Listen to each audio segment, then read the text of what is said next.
Hello, everyone. A little later than originally planned, but we are here with a fan review. And some of us slept like babies last night after Manchester United's fabulous performance at Tottenham, and in the end, deserved 3 points against I feel like the salty one. I'll call him today, the salty one.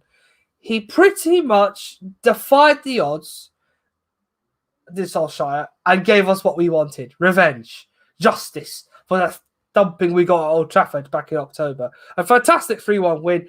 The boys put in a stellar performance yesterday. We didn't do a review because nobody could do it. So we decided that today, with the opportunity of having all things considered and more or less cool down a bit, we would do one live. Now, you also, being the viewers, can get involved. I've put the StreamYard link in our chat. So if you look on YouTube right now, the link is there to join the stream. You get 10 minutes each, and you can all talk about your thoughts on the game. You also get the chance to, if you want to give us your thoughts on who's the man of the match was, because which you'll see on the banner at the bottom who mine is, and I honestly think he deserves it on the merit of playing so well yesterday. Yes, my stream is unstable. Problem with that, don't care. It is live. We move on. If you are on YouTube, please hit like and subscribe as well for more of this wonderful content. With plenty coming up this week with the Europa League also on the way.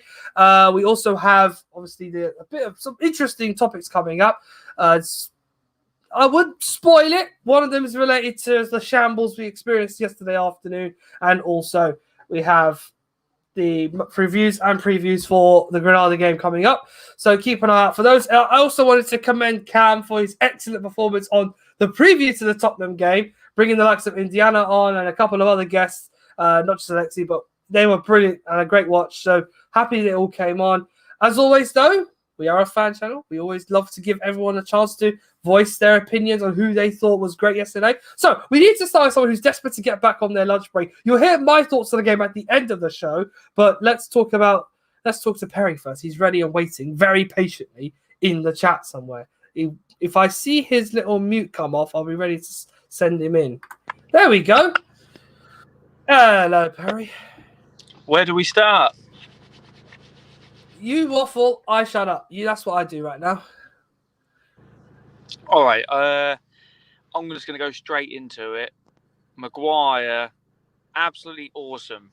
I don't care what anyone says. Yeah, he probably isn't worth 80 million, but he, at the start of the season, Son and Kane, Bergwijn, I know he didn't play, but they was all touting this front three to be one of the best attacks in the league, let alone the world.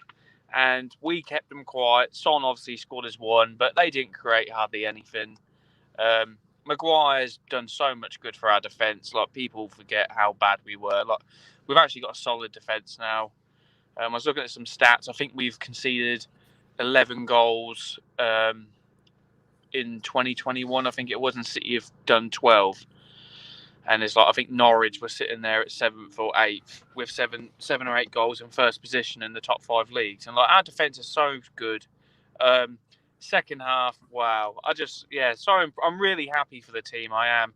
Everyone's been slating Ollie, saying we play terrible boring football. Well, that was the complete opposite yesterday. It really was. Absolutely incredible performance. Let's dig into it just a little bit more, as always. We'll start with, I think, the obvious moment, and I'm sure everyone else who will be on the show today will have their 2 cents on the matter. But the first goal, which was chalked off for allegedly, I want to call it that and nothing more on this review today, allegedly a foul on Son by Scott McTominay. Your thoughts on this? I don't know, Ahmed, if I'm honest. Like, I've been sending bait out online, but I don't know if I'd want that goal to stand against if it was in the same. I don't think it was a foul. I do think it's very dramatic. I think Scott was just brushing Son's hand off him, but obviously without realising to hit his face. Nevertheless, if it happened to us and Spurs scored, I don't know. I do think it is a foul. Like, I don't think you can go around hitting people in the face. I know it's not intentional, I don't know. I think it's not a foul. It's not a foul. Like the goal should have stood. It should have stood. But it's kind of that grey area where no one really knows. Like, because if they give it, then they're going to say, well, okay, everyone's going to be drama and say, yeah, well, all right, well, we can touch people's faces now. Then there's not a foul anymore. So, and I think it also coincides with that head injury stuff. Like, the thing what annoyed me most was that he made a big deal out of it, and I think that was what obviously swayed the ref. I think if he just got up and played on, I think the goal would have stood no problem. I think it was more of him rolling around theatrical. And I do agree that Rashford done exactly the same on the challenge to him, but the difference is that Rashford's one wasn't given as a foul. So Rashford is just as bad in my eyes for doing the exact same. I don't like that in football. I think it is ruining the sport. But if they want to keep it a level playing field, then he should have done Rashford as well for the same thing. True. Another thing as well, I was like, it wasn't. McTominay was already on a yellow card, so in my eyes, if the foul was that bad to actually disallow a goal, he should have received another yellow. Or was it too it's got to be such a bad enough foul? And another thing as well, it wasn't clear and obvious. Like VAR is meant to be there to do clear and obvious decisions. To me, that wasn't a clear and obvious decision because everyone is still like going crazy about it now, and I don't think VAR should have intervened unless it was a clear and obvious, and it wasn't clear and obvious. Like, let's get it for real. I don't know what you think, but I always love when Perry says that. Let's say it's all whenever he says that, it actually quite literally makes me think. But as I'm saving my thoughts on the game to the end of the show, so you won't hear them from me at the moment. But the short answer I can give you is more or less that is probably the worst example of how to use VAR in this current football status. I don't think you can defend exactly in any way what Chris Kavanagh did yesterday afternoon, and whether that leads on to Michael Oliver, who was the fourth official or the VAR official at Stockley Park. Whether that leads on to bigger or better or worse scenarios, I don't know, but I think there's a lot to learn this weekend from this weekend's football. We're not just talking about the incident for United. We had the Burnley penalty that was turned down, not something that Newcastle could have had against them yesterday when Longstaff was more or less kicked in the head by Tarkowski. Can't touch on it too much. Should have been a penalty in my opinion, but there was a 50-50 about that. There have been a few interesting decisions this weekend. It's definitely damaging the sport, I think. Anyway, or if it's used correctly, I do think it could be some benefit. But I just don't. VAR is still having errors, just like we would with a referee on the pitch. So I don't really think it's given us much gain. Let's get back onto yesterday. Anyway, another thing I was really impressed with the team was the comeback again.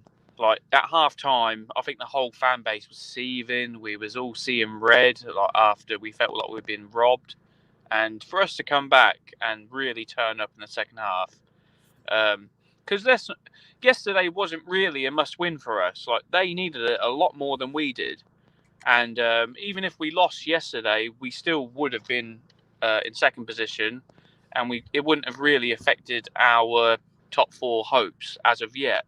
So I was really impressed with the team. I really was, to come back from the losing position. And let's not get it twisted. It's a Jose team, and they're a well-built team. Like they're always solid, and they're not the easiest teams to break down. And for us to do it 3 times and have a goal disallowed, I thought was quite impressive. And yeah, like really happy with the team. I think we've definitely secured top 4 now. The first manager to do it since Ferguson, back to back. Which is progress. I don't care what anyone says, it is progress.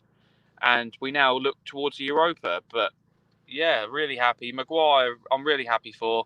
And Shaw. Mourinho, we all know how Mourinho and Shaw ended up. And that was obviously left a sour taste in the mouth for Shaw.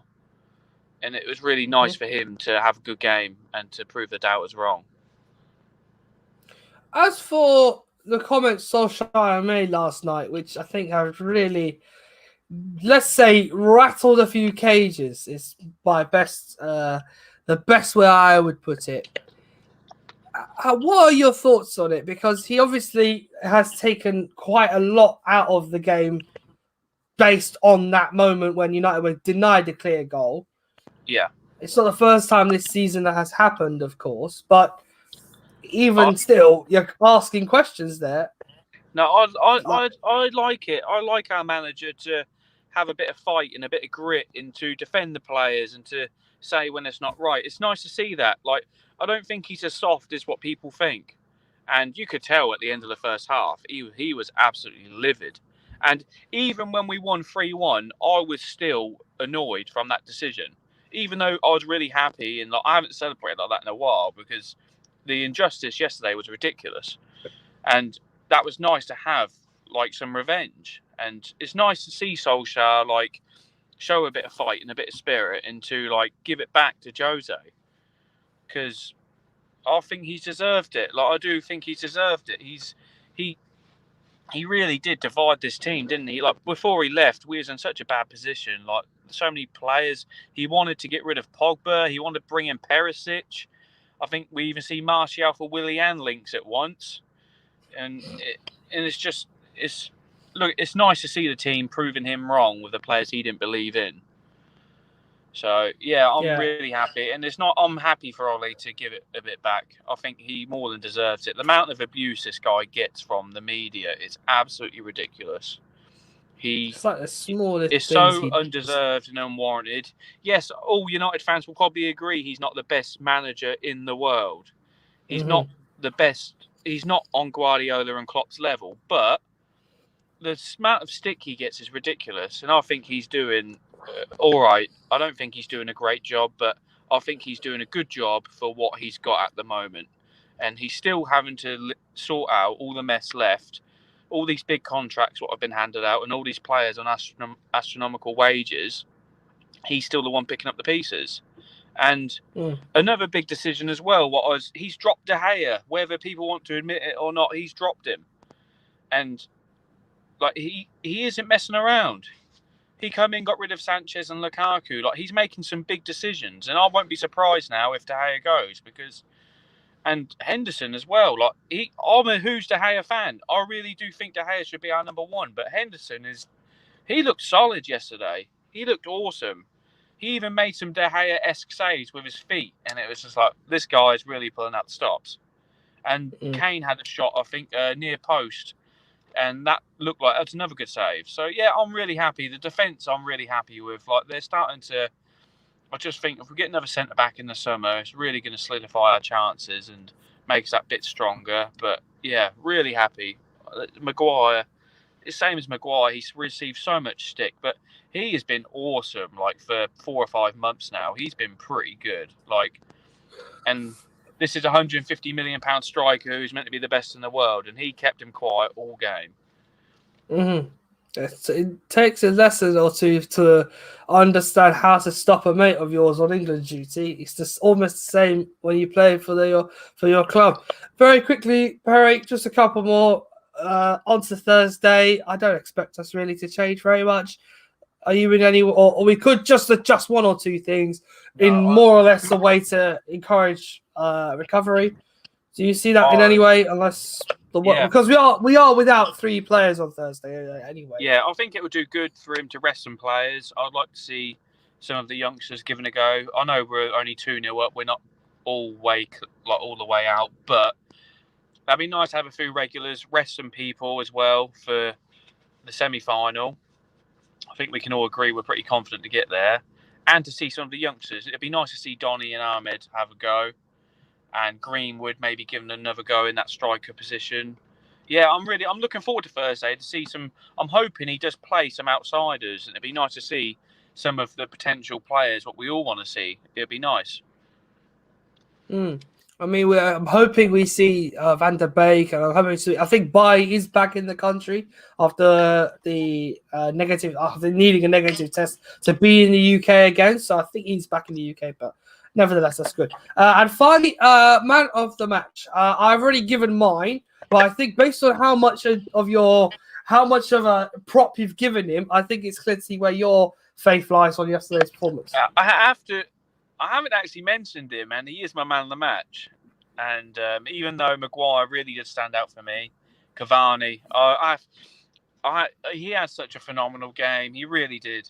Like the movement of this guy is world class, and he got in so many dangerous positions. He had a goal disallowed. There's another one where Pogba crossed it in and Dyer cleared it. That was a goal written away. That header, it was world class. He is so clinical, and I really do hope he stays another year, because if he goes, it's going to make the transfer window a bit more hard. I think if he does stay, we'll stick with the right winger. But if he goes, I can see us moving our attention to get a replacement. But fingers crossed, Yeah. he stays, because he was world class yesterday. He really was. Yeah, I think United have a conundrum on their hands, but it is in Cavani's hands, and we'll have to wait and see. But yes, Perry, thank you, my friend. I know you're on your lunch break. I'm gonna let you get back to it, and I'll see you on Thursday night. Yep, I'll see you Thursday. Cheers, Ahmed. Cheers, mate. See you. Good to see Perry there. He has some interesting thoughts on yesterday's performance. Definitely propping Maguire there too, and I can't disagree with that, to be honest. But again, it proves a point. Give the boys that are lacking confidence something to think about, and they're surely going to play a huge part in our season to come. Now, quickly, if you're on Twitter as well, you are watching this on Periscope via Twitter, blah blah blah. I don't know how they do it, but there's also a nice little follow button. Please follow us on Trafford Talk. We really appreciate it. And like and retweet and share this around. There's reviews for everyone. As I've said, the link to the show is in the YouTube chat, or it should hopefully be on the Periscope chat. If not, I'll put one in there shortly. It's for all fans to get involved. You're all able to make your thoughts very clear on yesterday's performance, and all are welcome, home or away. And we're more than happy to take your opinions. Now, next on the show, he's been patiently waiting, is Luke Shaw, propaganda expert and a man who rattles many cages on social media, is Mr. Alexi. And I must first of all congratulate you on your fantastic rattle job this weekend. It has been It's been excellent watching from the sidelines while you have been performing these scandalous things on social media and getting away with them. Please, very much, before we talk about the game, let's just discuss that particular performance. If we just look very closely, your header has a picture of Luke Shaw having a fantastic time with Ole Gunnar Solskjaer. Well, Jose Mourinho is standing there forlorn, waiting for "Hello, Darkness, my old friend" to play in the background.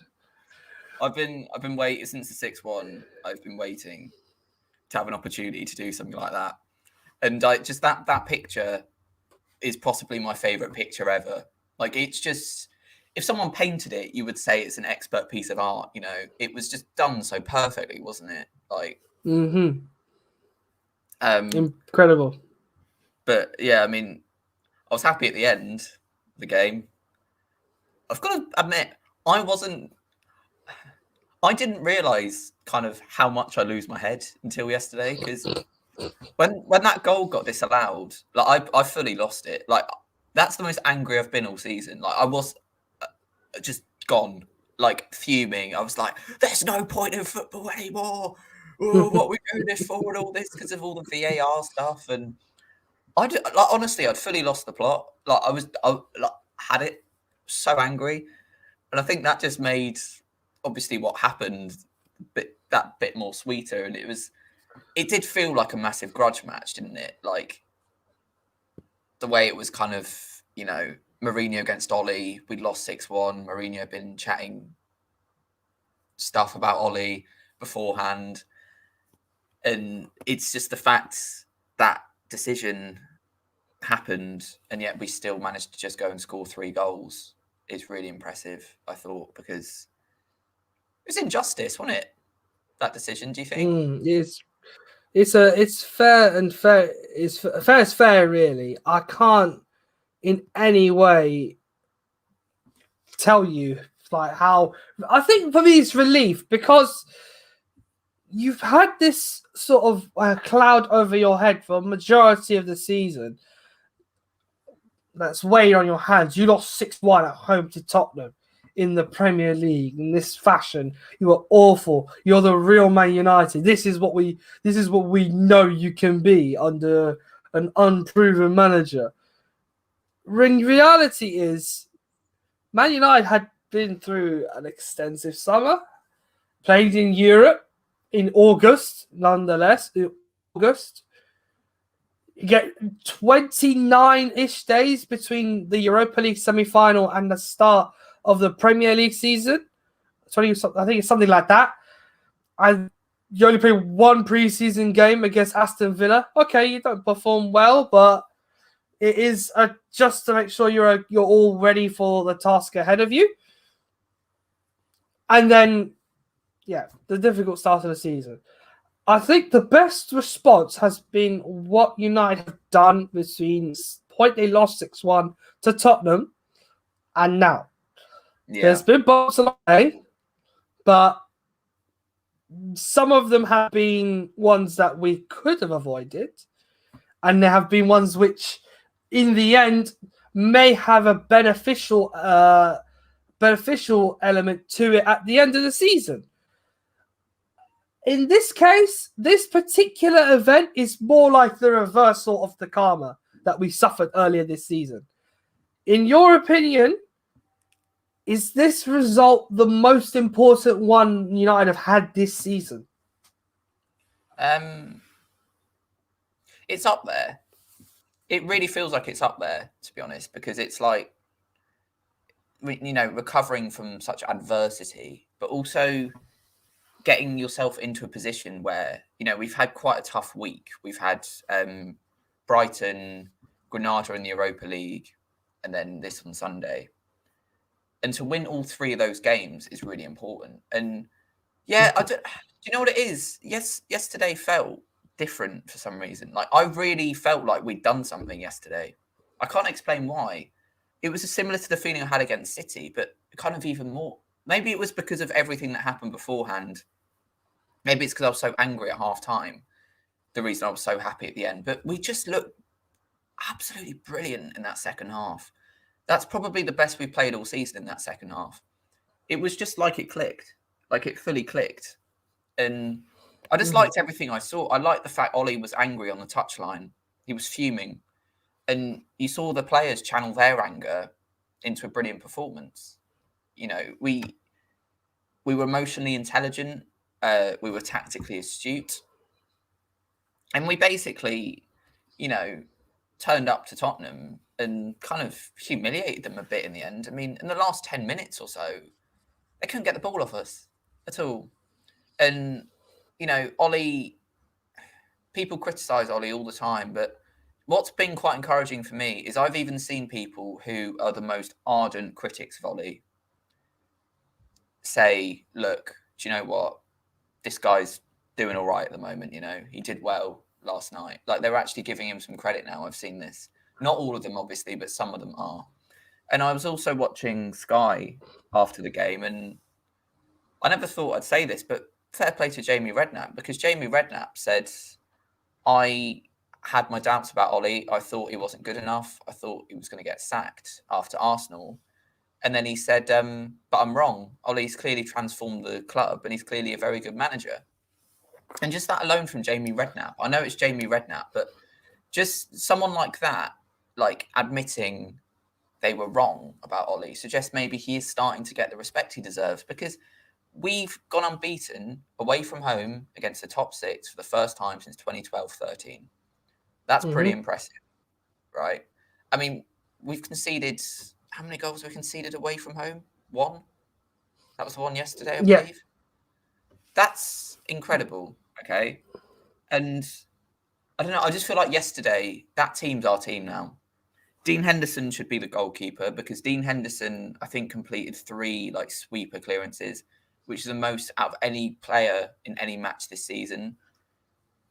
He was strong. He was commanding. He even made some De Gea type saves. His distribution is really good. I thought he was superb. I thought Maguire was brilliant.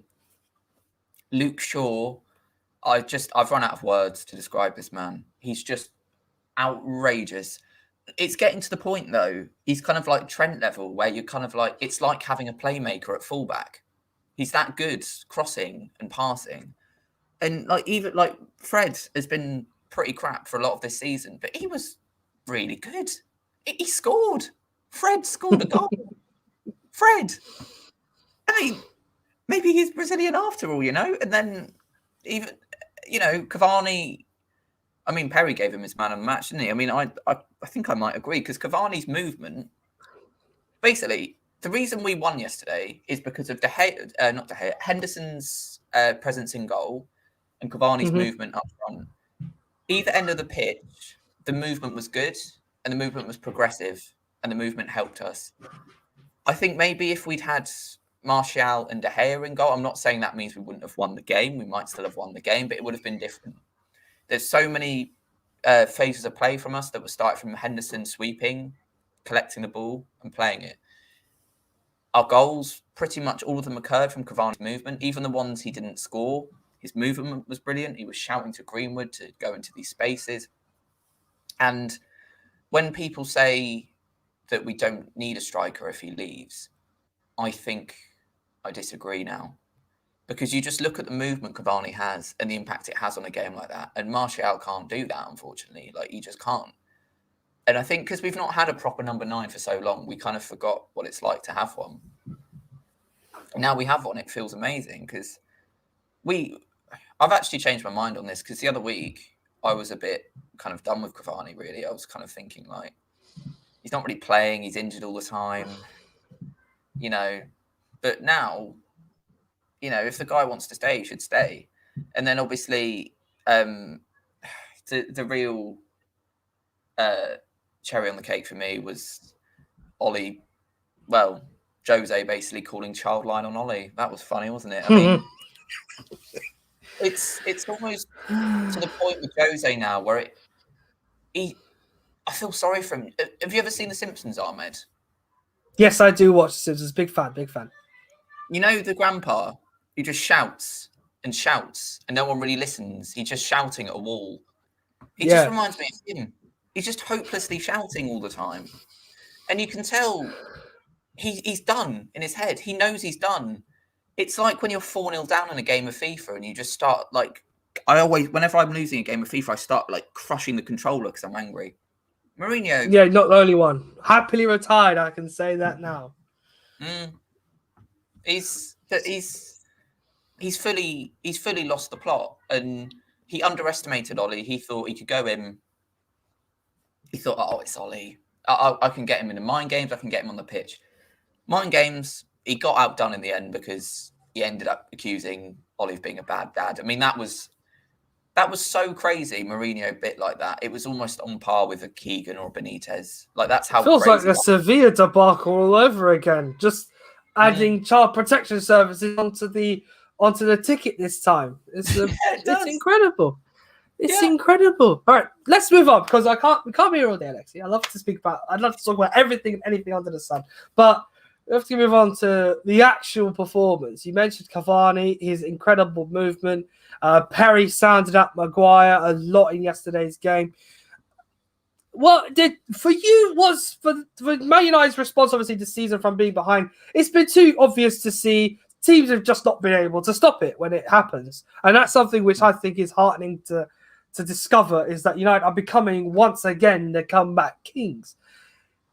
Are you the kind of person that likes United doing these sort of intelligent periods in games in the second half, in particular, where a goal down, snatch it back in, snatch the lead back, and then just control the match all the way through? Or are you like the kind of person that wants to see boss a game from the outset and then clear their opposition by minute 30, for example? Oh, yeah, don't get me wrong. I mean, I'd rather we were 3-0 up after 20 minutes every game. I mean, I think Gary Neville said it quite well. I think he called us a strange bunch or something. Yes. Which is true. Because it's just bizarre. I mean, the thing is, we're so good at coming back that it's an inherent thing in us now. 25 points from losing positions is just ridiculous. And obviously that's the thing Ollie's brought to the club, which is really great. And it does. It's starting to feel a bit like the Ferguson days in that sense, in the sense of the comebacks. But yeah, I mean, I'd just rather we're 4 up after 10 minutes every week. So I just can't. It's just like it's like watching 2 different games, watching a first half and a second half of Manchester United sometimes. Brighton last week, prime example of that. And yesterday, we were really bad until about 40 minutes. Really bad. Like, that game as a whole didn't come to life till the goal got disallowed. But then, yeah, like after that, in the second half, like you said, we were absolutely outrageously good. Like, the best we've been, I think. And yeah, it's a sign there's a good mentality in these players against adversity and everything like that. But yeah, I would just rather we won 5-0 every week. Life would be a lot easier if we did. Now, let's also discuss. I mean, very succinctly, because Perry's made that point about VAR, the implementation of it with the offside shambles we've seen, obviously, in the last few weeks. Also, the incident yesterday. Very quickly, because there's a lot I want to get through before we bring our next guest on. For or against? Got VAR.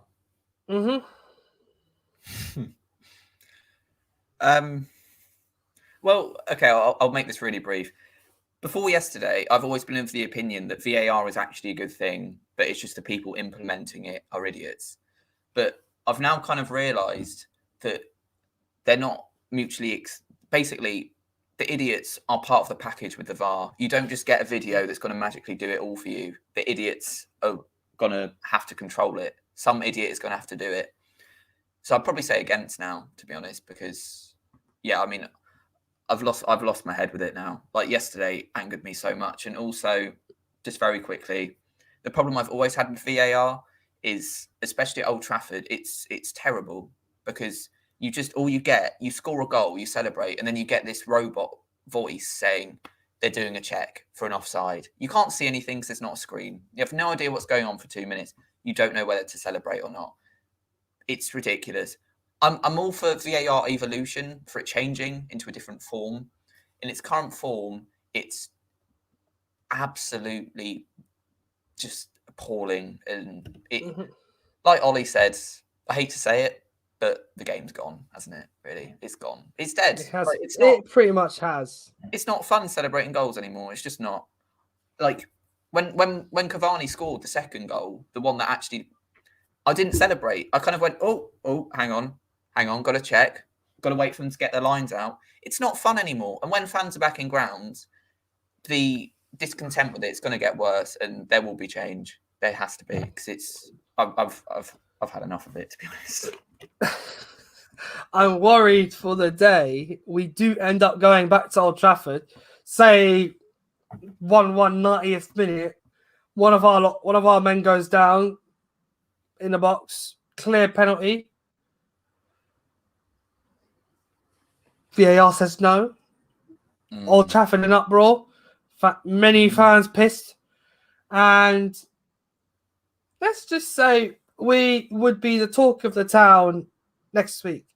Rich Sports is asking, yes, we are taking guests, as you can clearly see. If you look on the Trafford Talk podcast Twitter, I hope the link to this show is on our Twitter feed. Otherwise, if you can't see the link to the StreamYard link I put on the YouTube chat, it should be there right now. And in any way possible, Twitter feed or on this YouTube chat here, you can find a way to come in. Alexi, just following on from that. Yeah. One more thing I wanted to cover is, now that United have won, surprise, surprise, we're 11 points behind City again. Little bit of hope for you to close the gap. No, I'm not saying we're going to win the league, but some funny things are going on right now. Very strange things are going on. Are you of the kind that is hopeful to just be a bit more respectful with the distance we are behind them right now? Ahmed, you know I'm the exact kind of person who gets really giddy about these kind of things. But once it's in my head, once I think about the fact that we could still win the league, I will literally be getting my banners out and standing on Deansgate waiting for the parade bus now. Like, I'll just stand outside now. Like, I can't. There could be a chance, but I can't think that there's a chance because it will blow my mind. And yeah, last time I got too giddy, so I'm going to say no, unless we're about 4 points behind with a few games left. Then there's a chance, but until then, no, we're not. We can't. We're not doing it. Good. I can't do I it. like. I like that you're still grounded. I'm just testing you here, Alexi. Seen you before, letting your guard down now. So don't be naughty out on the streets. Oh, don't be naughty out in these streets, Alexi. Listen, there is a lot. There's a lot of maybe not this season, but it is coming. Stop. Maybe not this season. That's the harsh reality of it. You've got me all giddy now. Look what you've done. You've got me excited. Nice is it? Nice is it? I love tempting my prey into false sense of security before attacking. It's how I do it down here. Football. Listen, on football basis, allegedly, everybody. Nothing more than that. But okay. You said Cavani was your man of the match, Alexi. Is there anyone else you wanted to sign on yesterday's performance? Henderson, Wan-Bissaka, Maguire, Shaw, Fred, McTominay, Bruno, Pogba. Cavani. Basically everybody, and Oliver Solskjaer. Do you want to throw him in there too? Oh, he's just in his own league now. He's just oh God, I love that man. We'll build a statue for him, yeah. We'll sort out for you, Alexi. We'll build a statue for him tomorrow, yeah. That needs to happen, I think. Definitely. All right, pal. Well, as always, continue your intelligent propaganda on the social media front. We're all backing you, and please, one more stay thing. safe. One more thing I was just going to say. Me and Robbie are starting Let's Talk United on. Where's my plug? Wednesday, I believe. Yep. And in that, we are going to be discussing VAR. So that will be interesting. And I can assure you, I have very, very strong views on this. And it's a good job we weren't doing it yesterday because I would have been swearing a lot. So, yeah. So that'll be Wednesday at about 1 o'clock, I think. No problem at all. Well, Alexi, I appreciate it, mate. You're a legend. We are once more. We are keeping an eye on you, and you stay safe out there. And please, just don't get yourself killed on Twitter. We need you to stay alive for Thursday night. Okay. Yeah, I'll try my best to stay alive, Ahmed. As always, the Let's Talk United with Robbie is coming out soon, and we'll plug that on the Twitter feed shortly. And if you want to follow Alexi, as always, his Twitter's right there, and just copy paste. I don't know what you want to do with it, but you'll find him on there. Alexi, till Thursday night. I'll see you then, mate. Cheers, Ahmed. Pleasure, mate. Thank you. Fantastic as always from Alexi, as he just said, plugging his show. Let's Talk United will be coming on Thursday. Now we have a new guest. Richard, Rich Sports is with us this afternoon. You are muted, Rich, but I'm going to push. There we go. Your new friend on the show. It's good to have you on, Richard. How are you today, and how are you feeling about yesterday's performance? Very good. I thought I'd join because you were talking about something I was interested in about goal celebrations and VAR and technology. And I was the same. I celebrated Cavani's first goal on the weekend. Thought, what a fantastic finish. And then, because obviously the Son thing was off screen, you didn't see what happened and when the goal was scored. And then I did start thinking, agreeing with what you were talking to with Alexi early on, that you watch a goal and you want to celebrate, but then you go, hang on a minute, let me just check. Because I think it was with the Fred goal. I was like, okay, there's a lot of passes in the build-up. It's very quick. So then you think, was there any offside, any in the build-up? And it just does take away, I think, from the sort of spontaneous celebration of a goal, which you can't not think about it, can you? You watch a goal, then your first thought is it a goal? Would it be allowed? Is there any reason why they won't allow it? And it's a bit annoying. And I would say that when fans go back in the stadium, communication has to improve massively regarding what's going on with these decisions, because I sit at home and the commentators will talk you through it and it might take 5-6 minutes. If you're at a stadium with tens of thousands of people, is everybody just going to be looking at each other, going, "What's happening?" Because sometimes they disallow a goal because of something that happened 30 seconds earlier, or is in the other end of the field, or they then decide there's a penalty to the other team, or communication seems to be quite poor at the moment. I don't know what your view is. Well, from experience, Richard, because I'll admit this here, but I do work in a Premier League ground, and I have the benefit of being in a place around the stadium where screens are available to me to see what the referee's decisions are. So since the implementation of the system in 2019, any time where there is a VAR decision, and based on where fortunately I work, they are within close proximity of me. Now, guests around me will always ask the question, because I'm the only person who wants to go in and out of the door every once in a while to see what the referee's going to do. And when the VAR screen comes up, it initially said checking possible foul, possible penalty, possible red card, etc., etc., etc.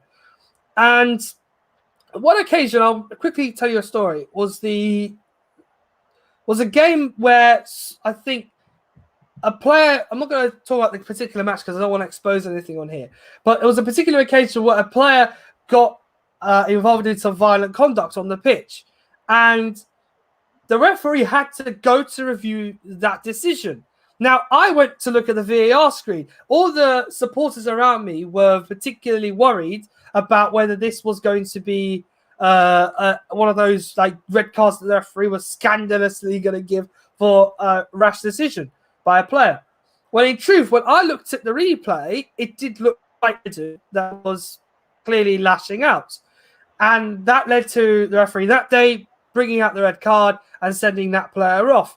Now, in that situation, I had to explain to the fans that the player has done something very bad, which I think the referee had no choice but to, this is the VAR, but that time they didn't use the screen. And he only listened to the man in his ear rather than go to the screen, which in the end was pushed further because we didn't seem to be using the system correctly. In your opinion, today, obviously you mentioned goal celebrations and the fact that, you can't celebrate a goal without the feeling of, it could be ruled out for offside or handball or anything in the build-up. For you, is it something that has tarnished the game now? I think it's maybe it needs to be improved rather than. I don't think it should necessarily be scrapped. I think it needs to be modified because I watch a lot of American sports that use a lot of technology. So say American football, they'll have a lot of reviews. But I think with that, it's very well explained. The refs mic'd, and when they have a decision, everybody knows exactly 100% what the decision is. And there seems to be less grey areas in other sports. I did hear that they're going to have offsides decided by technology, so there'll be a sensor in the sort of ball to work out whether it's offside. I think that would be good because I think if you can speed it up, I think that's what people get frustrated about is the time, but also offside's a bit contentious anyway because it seems to be you see the lines and you often look at players and go, well, are they off? It's not really getting any sort of advantage if you're trying to calculate a millimeter. So I don't think it should be scrapped. I think maybe more standardization across if one person looks at it, they should probably come to the same decision as somebody else on a different day in a different ground. It should be more consistent, I think, is the sort of message I would say. Because it's become a talking point, hasn't it? Where it shouldn't be opinion based, should it? It should offside or crossing the line is pretty much binary, isn't it? It's either crossed the line or it hasn't crossed the line. You're either closer to the goal or you're not closer. But I think it's like with the Sun decision, people don't like, and other decisions like that, they're kind of more judgment calls. I think if they're going to overrule it, it has to be extremely obvious. And I think in baseball, they have a decision where if they can't really tell quite quickly there's an obvious mistake, they go with the original ruling. And I think that's not a bad way of doing it. But, obviously, if you miss something very bad, like you said, if you miss some violent conduct or something like that, you can review it. But if there's a lot of kind of 50-50s, there seemed to be quite a lot in the Tottenham game, didn't there? A lot of sort of did someone elbow someone or push someone's face, or lots of kind of. You could probably let them go in most matches. I think it's the player's reaction that doesn't help, but it's not easy, is it? Because you've got 22 people on the pitch that definitely want to use it to their advantage, and definitely want to try and pretend that they've been hit harder than they have, or I don't know. I don't think it's the technology necessarily. I think it's early days, isn't it? It's like you said, 2019, and I think maybe in a few years' time it'll be improved. Yeah, I agree. It needs time. I'm not the biggest advocate for the use of VAR, not the system completely. It's just more as Alexi stressed just earlier on, the people who use the system and the incapability of being able to effectively come to a decision with the aid of the technology. And it really does grind not only us as fans, but the gears of pundits, even the players. So McTominay admitted yesterday afternoon that at the initial point of release, the VAR wasn't his biggest. He wasn't the biggest advocate for it. But at the end of the day, it's there to help referees. And Solskjaer mentioned that the referee was conned in that game, not so much his team were conned. And whether that leaves him in hot water or not, we don't know. But in any case, you do start to question, it's not just with Manchester United, but with the variety of other other teams this weekend, who've unfortunately yet again been the victims of these decisions. I think Wolves, Burnley, all come to mind. You do start to wonder, is it being used correctly or not? But it's a debate for another day. I think, Rich, one you'll be interested in on the United. I think the United book shirts, Alexi and Robbie will do soon. If I could, I would like to talk about football though a bit more. You are obviously here to not just talk about the VAR. I'm hopeful. The performance yesterday, though, I'm hoping was quite enlightening for you as well. Yeah, I thought it was very good. Is that it? So I'd say Sure, no highlight. Based on so you cut out a bit then. No, based on the performance in the second half, I think it's probably the best I've seen Manchester United play for a long time. Okay, that's good. Any man of the match, standout names from that game for you? And I would say in the second half, most players played well, but I think for me, Pogba was the best player on the pitch by some distance. Probably Cavani next to him in terms of for me, Cavani scored 2 good goals. Obviously, he wasn't at fault for the disallowed goal at the start, but Pogba, I think it's the way he set up the last goal. He's just different class, isn't he? When he's playing well, he's the best midfielder in the Premier League on his day. And I thought yesterday showed if we have a sort of decent transfer window, I think keeping Pogba is as important as getting somebody else in different positions. And I think maybe it divides opinion. I think he's, for the amount of money they'd get if they sold him, I don't think you'd buy any replacement anywhere near as good. So I hope he stays, because I think if they can build around him, Bruno Fernandes in the middle, I don't know if Cavani will stay, but it gives me a lot of hope for the future. Because this is probably, people over the season have said Manchester United play well in moments. I thought Manchester United consistently played well for most of the second half, and I thought, whereas not a terrible Tottenham team, I thought that Tottenham were torn apart at times and looked pretty average. And I think Manchester United didn't let them do anything. They defended well.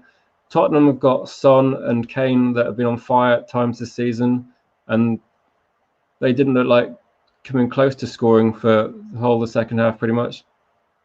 Big plus maybe Henderson. I think it's a big step up to be number 1 at United, and I'm not saying he is definitely number 1, but I think he's looking very capable, and the way he commands the area in terms of Lindelof and Maguire look more reassured when he's behind them. I think it looks good for the future for Manchester United. Absolutely agree. And I haven't given my views on the game yet. I've always saved them for the end of shows, but more or less you've gone along some of the things that I would have sounded out, and I agree with you there that there's definitely a shift in more cases than one in terms of the goalkeeping position. And also with Pogba's performance, he could just be as important to keep at United as it is be him leaving. Him leaving is going to leave a hole in the team, that's for sure. Him and Bruno complement each other brilliantly, and I think they are a team with renewed confidence when he plays. Obviously, sacrificing Rashford to the other side of the pitch is the one detriment for it. How we can accommodate Rashford in that team with the Pogba and Fernandes is going to be very difficult. But man of the match, very quickly. For me, Pogba was man of the match. Brilliant. I think Cavani is probably a second, but I think Pogba just in terms of like dominated midfield, and I think everything was going through Pogba. So for me, definitely the man of the match. Maybe one of the best performances this season for Pogba. Fabulous. Well, Rich, where can we find you if you have more of these wonderful thoughts of the game that we love and adore, particularly as Manchester United fans? Yeah, I would say I think my Twitter is RichSports7. I'll just check. But you can definitely so RichSports7 is my Twitter if you want to say hello or see my thoughts on Manchester United, see my little clip of Luke Shaw being awesome on the weekend that I posted this morning. And my YouTube channel is called Rich Sports, which is there to just do podcasts for Manchester United, previews, reviews, sometimes with other fans of different supporters for different clubs as well. So yeah, check that out. Fantastic. Well, great to have you on, Rich, and I'm more than certain there'll be visitors on your channel very, very soon, particularly some from our side. But thank you so much for coming on. You're more than welcome again. Welcome. It's always good to chat about football, whether you support Manchester United or Spurs, Arsenal, Chelsea, whoever. But yeah, thanks for getting me on, and it's been a good show. Pleasure as always, Richard. And you take care now. We'll hope to see you here very soon. Okay, thanks a lot. Cheers. Bye. Lovely to speak to Rich then. A fantastic guest, and he is more than welcome to come on once more in the future. He's put a statement in our chat. His channel should be in there, so just click it and he'll appear. Now, before I bring our next guest on, someone's given me a nagging question. Where has Noah gone? Adam Mills is a big fan of his, apparently. To be very succinct and short, currently Noah's going through a period where he is currently preparing for exams, and with that coinciding with obviously the challenges of the restrictions easing here in the UK and most things starting to open up, so possibly he'll go back to campus a bit more, or it could be that he revises more. It's hard for him to turn up on shows nowadays during this period, so students are more or less going through a stressful period more than the most, I would say. So Noah does still do match reports. If you wanted to connect with him, his Twitter is at nsm.united, and I think, and it's the same on Instagram. You can find all of his thoughts on United's performances and everything on there. He will hopefully be back on our show soon once he does have a little bit more time to complete his exams, and just make sure human beings do have things things they care about or love outside of football and Man United. Noah's going through just that little patch at the moment where he needs to focus a bit more on things later on in life than just right now. But yeah, we wish him all the best, and hopefully he's doing okay on his preparation for his exams this summer coming. So now to I hope it's not our last guest. Again, everyone's welcome. The link's in the chat. You can pop in for a few minutes or even for up to 10 if you like, and I'll be able to pose questions to you on Man United and anything, even Spurs fans who have thoughts on yesterday's game. You're more than welcome. I do have a one or two next on the crawl with Tottenham as well we'd like to discuss. But let's introduce now the man who runs our entire channel. But he's been a very busy man recently. It's a good big fat welcome back to Mr. Robbie. Hello, Robbie. It's good to see you. Yeah, it's great to be back. I'll just start off now. I'll just say that game was an emotional roller coaster. I didn't actually know what to think of it before the game. I was like, well, we need to win this game. We need to capitalise on Man City dropping points. And yeah, I'm absolutely delighted from the game. Brilliant. And if you're obviously wondering, the man to my right is responsible for everything this channel is at the moment. And he's been away for a few weeks. I can't tell you why, but I can definitely tell you Man United have, I'm sure, brought you some some happy moments along the way, Robbie, based on based on a few times where you've been able to watch United play in the last couple of weeks while you've not been able to be on the shows. What have been your thoughts very quickly, and also about yesterday as well? Yeah, obviously, I've not been on a podcast for a while. I mean, you see me probably every couple of days now. I'm back and ready to go. But I mean, the games that I have watched, I'm not going to lie, I have missed a few. But the games I have seen, I think I've seen a rapid improvement with the team, the tactics as well. I think we're kind of getting to that stage now where Ole is playing, let's say, pop out in the left. It seems to be working. He seems to be running the game well, manipulating, whoever he's up against. I think he's been the kind of key performer over the last few games that I've seen. And then you look elsewhere and it's like, look, Shaw, I mean, he's just unreal at the moment. Should definitely go to the Euros and start at left back. Yes, Chilwell has been improving recently as well, but I think Luke Shaw's arguably the best left back in the world, probably maybe just behind Alphonso Davies. And then, I mean, who else I've absolutely loved yesterday? Cavani. To be honest, I thought, wow, this guy's going to kick up a fuss. It's like a Di Maria part 2. He's going to want to go back home, homesick, wants to see his family more. But no, I mean, he celebrated there as if he was going to stay at the club for the next 10 years. It was an absolute great celebration. It was on my Twitter. I seem to get quite a lot of love for putting it up.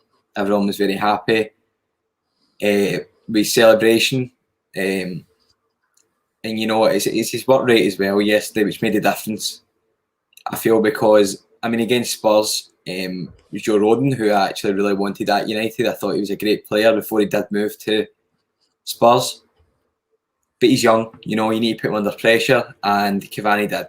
It's probably, I'd say it was great tactics from Ole. I think he probably would still have started the game ahead of Martial anyway, because as I said, he's up against a more kind of inexperienced player. And Cavani's been there and done it everywhere. Probably one of the best he's not even a target man. That's what I was talking to my friends about. I was like, he's more like a type of like Haaland player where he's a big guy, but he can move it about, he can shift the ball, and he chases after absolutely everything. And he can last a full 90 minutes, and the guy's over 30.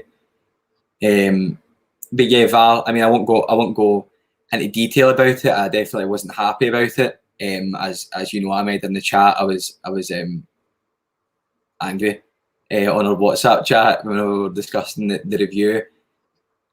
And yeah, I'm not going to go into detail because, as you've already said, Alexi's going to host the Let's Talk United podcast, which I'll be a regular guest on, and we'll literally just discuss a hot topic in the news about United every week. It could be also past players we'll talk about, really just whatever's on our mind, what you guys would like as well. Absolutely looking forward to that, because it's something that both him and Alexi have had a lot of thought of, and they've been trying their best to get it on sooner, but lots of things have got in the way, sadly, things outside of Trafford talk as well. So I'm excited. I'm hoping to see what they'll come up with, but I'm looking forward to, obviously, it's soon. But you discussed it's going to be the main topic on your first show. Yeah, that's what I was going to say. Before you move on, I was like, VAR is such a controversial topic, and I messaged Alexi, and I'm like, why don't we not talk about VAR? Because I could literally make this like a 3-hour podcast, because there's so many things that are wrong. We're not using it the same way as the rest of Europe. I mean, some leagues don't even have it, and the Scottish league don't even have it. They've not got the funds to do it. It's all just about a mess at the moment. I think it's better for your game not to be honest. Well, it's very scrappy, the Scottish game, so I think the game would literally stop every 5 minutes if it was in the box. Quite a lot of knee-high tackles, and players who are I mean, the Scottish centre half was just out of jail, Declan Gallagher, so he's a bit of a hothead. If those guys were actually in the league where VAR is, well, it would be like red cards. Like Liam Cooper, for example, good Scottish defender, you know, he caught out by VAR. There's just so many contentious decisions, and in that there with Heung-min Son, I was just so angry because it was the way he was lying about. And I posted something earlier on, and it was Dermot Gallagher on Sky Sports, the ex-referee who had a very good career as a referee, which you don't usually hear. And he actually disagreed. You know, he disagreed with the referee. He said, you know, it's not a penalty. And he seen that by Heung-min Son's reaction, the way he was rolling about, and it just wasn't natural. And it was also very inconsistent for it. That's what really annoyed me, because Pogba, fair enough, did slap Sergio Aurier across the face, completely accidental. And after it, on the other side, Marcus Rashford goes down because he gets slapped across the face again.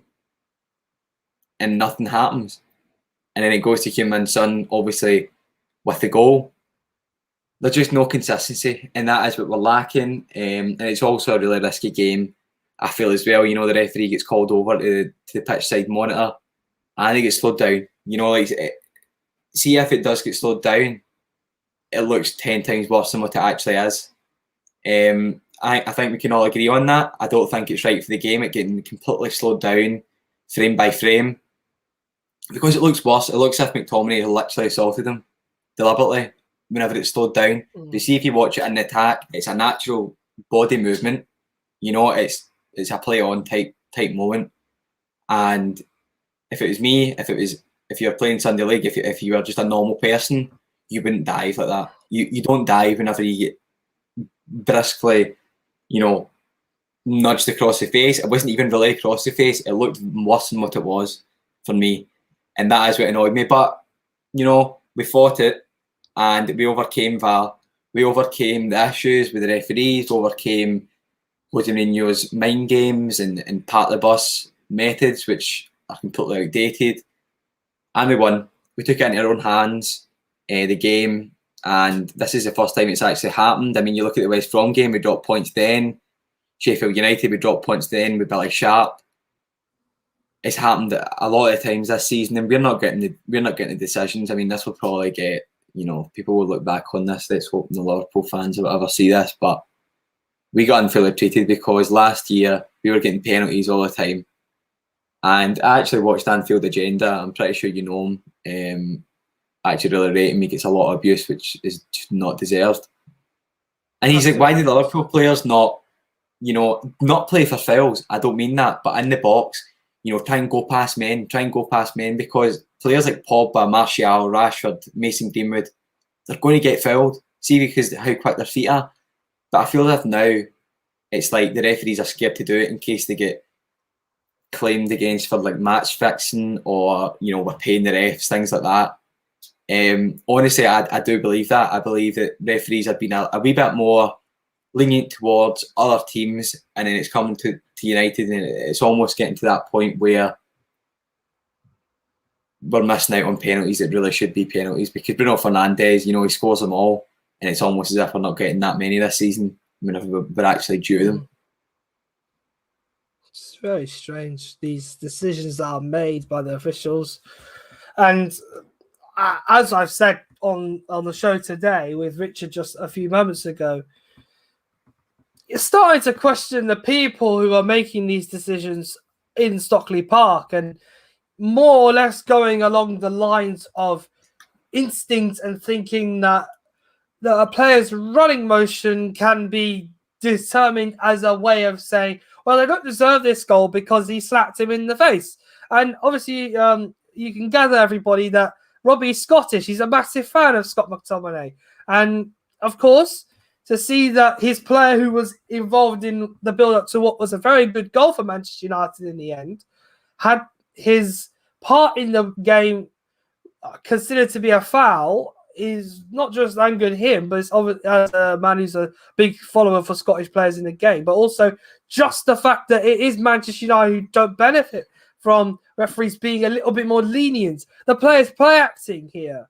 And normally people see him as sort of the good guy and the nice guy. But yesterday he played the villain in this situation. I hate to say that. I think he played the villain in this particular party piece because of the fact he took advantage of the fact that it was more or less the slightest brush across his face.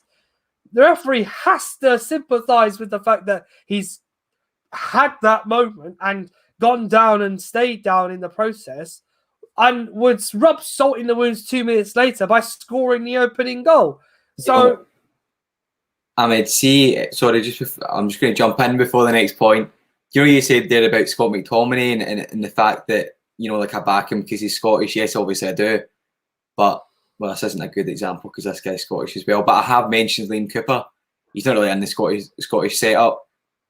It just, the fact I'm trying to get across is that don't pause the game. Like, don't pause the replays. Just let the referees watch the fill through without any slow motion, without frame by frame. Because if you do that, it's going to look like an absolute assault. That Liam Cooper's was very slow, and yes, it was high, and it probably should have been a red card, but it looked 10 times worse because it was slowed down. It looked like a 3-match ban because it gets slowed down. Mm-hmm. Whereas if it was in the actual field of play and you're watching it, it was going slow. And that is what really annoys me, and that is what needs to change. They need to use it the same way that they use it in Italy. I mean, they got off to a bad start, but quickly managed to kind of redeem themselves. It annoys me, and it's not just I've not got any real agendas until Scotland play in the Euros, but at the moment it's just with every game I watch, I feel as if there's contentious VAR decisions which are like just crazy. Like, the referees don't know what they're doing. They've obviously not got enough coaching on it. They've not got enough advice from the rear piece. They've not got their assistant. It seems as if the assistants just kind of run up and down the sides now. They don't even use their flags.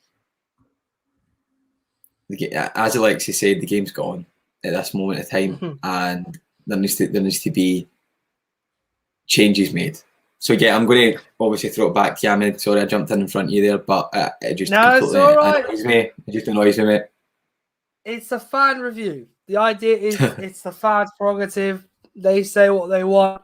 I'm here just to lend a pair of ears for the benefit of being able to share my thoughts on what you guys think. And obviously the plan is Robbie gives his thoughts, I respond to them. And my honest opinion is he's not wrong. Obviously, this is not the first isolated incident with VAR that has, this season, or in particular, if we're focusing on just yesterday, that has given a lot of people frustrations on the game.